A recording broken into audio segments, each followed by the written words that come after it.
Good morning, New River Church. Normally, when we meet, it's under a little different circumstance. There's a little better place than where I am. I'm in a room in my house because we can't meet in our usual meeting place. No keyboard, no PA, just me and an iPad. But I did want to speak to you a little bit this morning about a couple of things.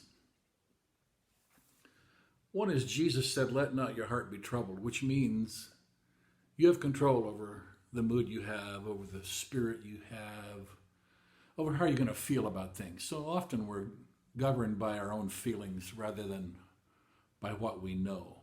And what we know is Jesus is still the King of Kings. He's still coming back to receive his own people. God is still on the throne. Nothing surprises him. So when we're so caught off guard, it's kind of a struggle to decide how you're going to feel about things.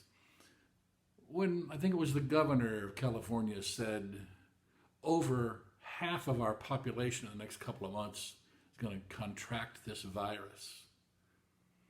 What was your immediate response to that?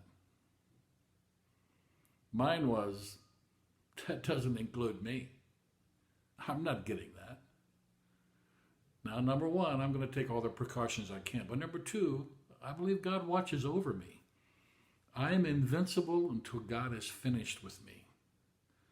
So I'm going to be about his business the best I can. And you and I can meet like this once a week and maybe even more often if I get technically advanced.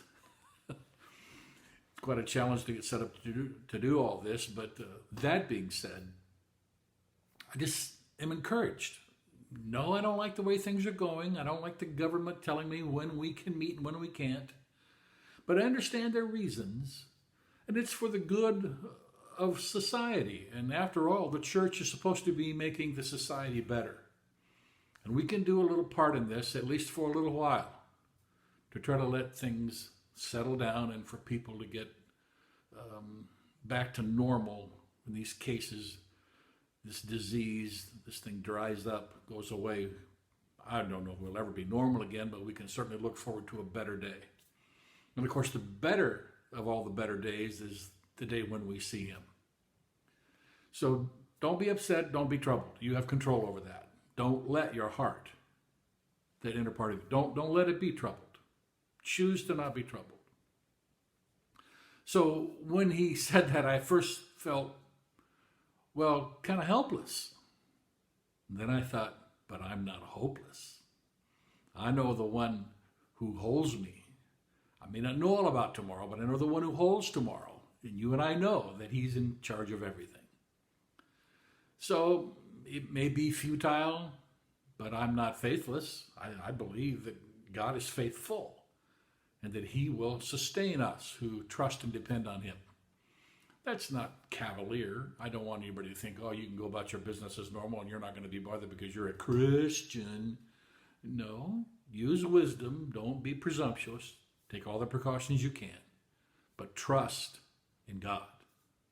We don't trust in a president, although I'm thankful we have a president who prays and seeks God, seeks counsel, and is bold in his leadership. But we've had presidents of both parties who did the best they could. We may not always agree about politics. That's really irrelevant. The church is about souls, about people to people, caring, loving, sharing the good news about Jesus. And it isn't about all those things that divide us. It's about what are the things that unite us.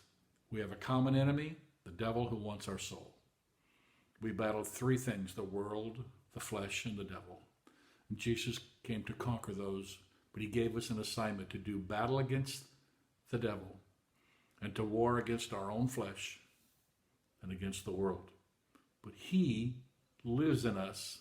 Therefore, we have the power to do those things. We're not called on to do something we cannot do. So we are encouraged today because we know the scriptures. There's a story in 2 Chronicles.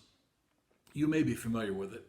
The children of Israel were being attacked and about to be overrun, actually. And Jehoshaphat, their leader, prays this prayer. I don't want to read from it, if I may. 2 Chronicles 20.